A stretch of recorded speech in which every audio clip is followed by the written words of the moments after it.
بانی پاکستان کا 149واں یوم پیدائش مزار قائد پر گارڈز کی تبدیلی کی پروقار تقریب۔ پاک فوج کے چاکو چوبند دستے کی جانب سے مزار قائد پر سلامی۔ پاکستان ملٹری اکیڈمی کاکول نے چاکو چوبند دستے نے فرائض سنبھال لیے۔ میجر جنرل افتخار حسن چودھری کی تقریب میں شرکت، پھول رکھے اور فاتحہ خوانی کی۔ میجر جنرل افتخار چودھری نے مہمانوں کی کتاب میں تاثرات بھی قلم بند کیے۔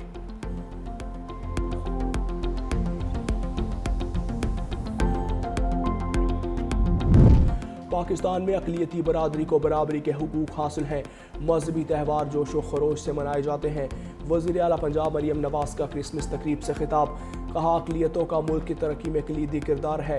مسلمانوں پر اقلیتی حقوق کا خیال رکھنے کی زیادہ ذمہ داری ہے۔ پنجاب حکومت اقلیتوں کو تعلیم، صحت اور روزگار میں مساوی مواقع فراہم کر رہی ہے۔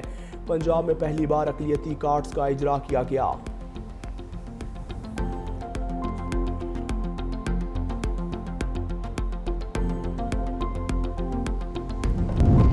2025 میں پاکستان عالمی توجہ کا مرکز بن گیا۔ عسکری قیادت نے انتہا پسندی کے خلاف واضح موقف اختیار کیا، بھارت کے ساتھ جنگ میں کامیابی حاصل کی۔ امریکی میگزین دی ڈپلومیٹ کی رپورٹ کے مطابق پاکستان کی اسٹریٹجک ساکھ اور دفاعی اعتماد میں اضافہ ہوا۔ پاک امریکہ تعلقات مضبوط ہوئے۔ سعودی عرب کے ساتھ دفاعی معاہدہ طے پایا اور پاکستان کے دفاعی ساز و سامان کی عالمی سطح پر مانگ بڑھی۔ افغانستان اور TTP کے خلاف مؤثر پالیسیوں، غزہ سے متعلق ثالثی کی کوششوں اور دہشت گردی کے خلاف بین الاقوامی تعاون نے پاکستان کو عالمی سطح پر اہم کھلاڑی بنایا۔ گورنر کامران ٹیسوری اور وزیر اعلیٰ سندھ مراد علی شاہ کی مزار قائد پر حاضری، پھول رکھے اور فاتحہ خوانی کی۔ سینئر وزیر شرجیل میمن اور وزیر بلدیات ناصر حسین شاہ بھی ہمراہ تھے۔ وزیر اعلیٰ سندھ نے مہمانوں کی کتاب میں تاثرات بھی قلم بند کیے۔ گورنر سندھ کامران ٹیسوری نے کہا، کچھ جماعتیں آج بھی ملک کو مسائل میں الجھانا چاہتی ہیں۔ PIA کی کامیاب نجکاری گیم چینجر ثابت ہوگی۔ قائد اعظم کے رہنما اصول ہمارے لیے مشعل راہ ہیں۔ وزیر اعلیٰ مراد علی شاہ نے کہا، مزار قائد پر حاضری اس عزم کی تجدید ہے کہ قوم کی خدمت دیانتداری سے کریں گے۔ سینئر وزیر شرجیل میمن نے کہا، قائد اعظم کا پیغام اتحاد آج کے چیلنجز میں پہلے کہیں زیادہ اہم ہے۔ پاکستان کی ترقی کا راستہ قائد اعظم کے اصولوں پر چلنے سے نکلتا ہے۔ مسیحی بھائیوں کو کرسمس کی خوشیاں مبارک۔ ملک بھر کے گرجا گھروں میں عبادات، صحت، سلامتی، خوشحالی اور وطن کی ترقی کے لیے دعائیں۔ صدر زرداری، وزیر اعظم شہباز شریف اور افواج پاکستان کی طرف سے مسیحی برادری کو مبارکباد۔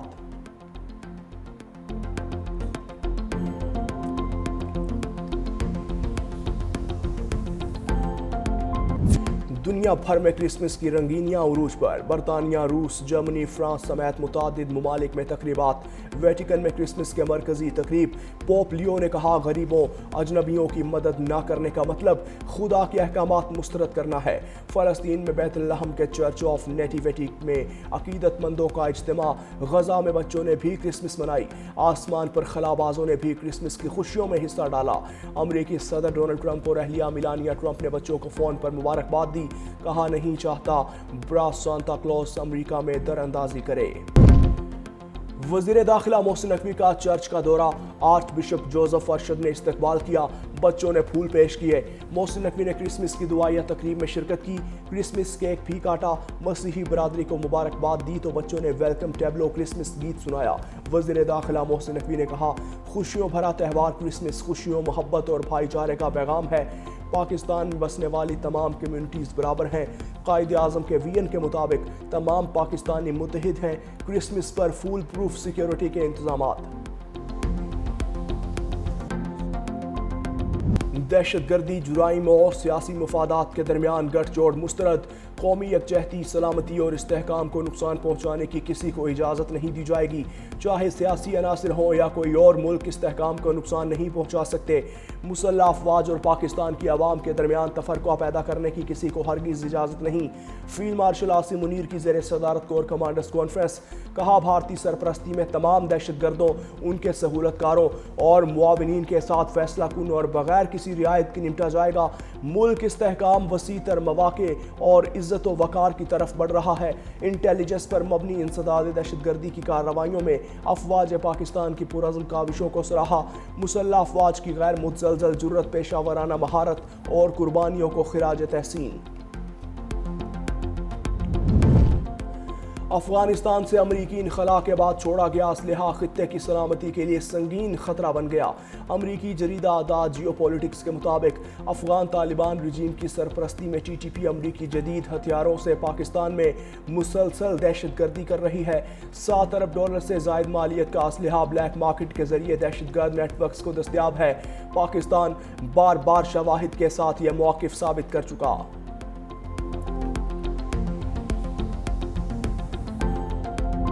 کشیدگی کے موسم میں مفاہمت کی ہوائیں چلنے لگیں۔ وزیر اعظم کی جانب سے مذاکراتی پیشکش پر تحریک تحفظ آئین پاکستان کا گرین سگنل۔ نئے میثاق پر بانی پی ٹی آئی کے دستخط کروانے کی ذمہ داری بھی اٹھانے کا اعلان۔ شفاف انتخابات نئے الیکشن کمشنر اور پارلیمانی بالادستی بات چیت کا حصہ ہوگی۔ محمود اچکزئی کی زیر صدارت اپوزیشن الائنس کی بیٹھک۔ سیاسی اور معاشی بحران سے نکلنے کے لیے نئے معاہدے کی ضرورت پر اتفاق۔ 8 فروری کو یوم سیاہ کے لیے صوبائی اور ڈسٹرکٹ سطح پر ذیلی کمیٹیاں بنانے کا فیصلہ۔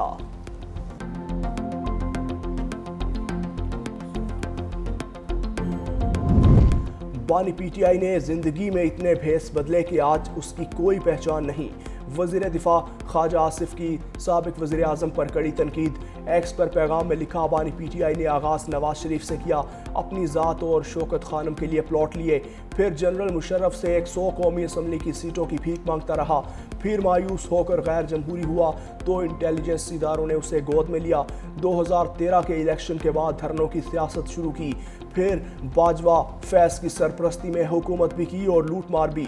اقتدار اور دولت سمیٹنے کے لالچ میں یہ اسٹیبلشمنٹ کے لیے بوجھ بن گئے، عوام سے کیے وعدے پورے نہ کیے اور پھر عدم اعتماد کی تحریک کا شکار ہوئے۔ قصہ مختصر، بانی پی ٹی آئی کی زندگی کا ٹریڈ مارک اقتدار اور دولت کا لالچ ہے۔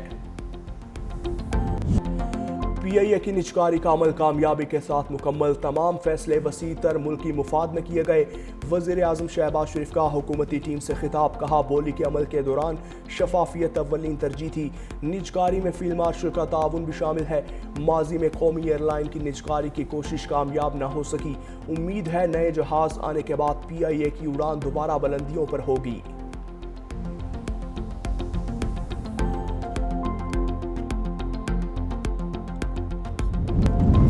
لاہور میں سردی کی شدت بڑھنے کے باوجود فضائی معیار میں بہتری، AQI 171 ریکارڈ۔ سینئر وزیر پنجاب مریم اورنگزیب نے کہا فضائی آلودگی پر قابو کے لیے زیرو ٹالرنس پالیسی نافذ ہے۔ صنعتی اخراج، اینٹوں کے بھٹوں، ٹرانسپورٹ اور نگرانی پر مزید سخت کر دی گئی ہے۔ صاف ہوا کے ہدف کے لیے اقدامات جاری رہیں گے۔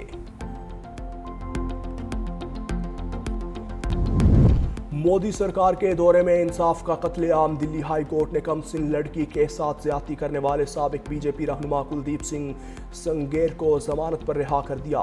مجرم کو 2019 میں عدالت نے ٹھوس شواہد کی بنیاد پر عمر قید کی سزا سنائی۔ کلدیپ سنگھ سنگیر نے 2017 میں لڑکی کو زیادتی کا نشانہ بنایا۔ متاثرہ خاندان کا عدالتی فیصلے کے خلاف شدید احتجاج، فیصلے کو انصاف کے منہ پر تماچا قرار دیا۔ دلی پولیس نے الٹا احتجاج کرتی متاثرہ خاتون اور اس کی ماں کو ہی جیل میں ڈال دیا۔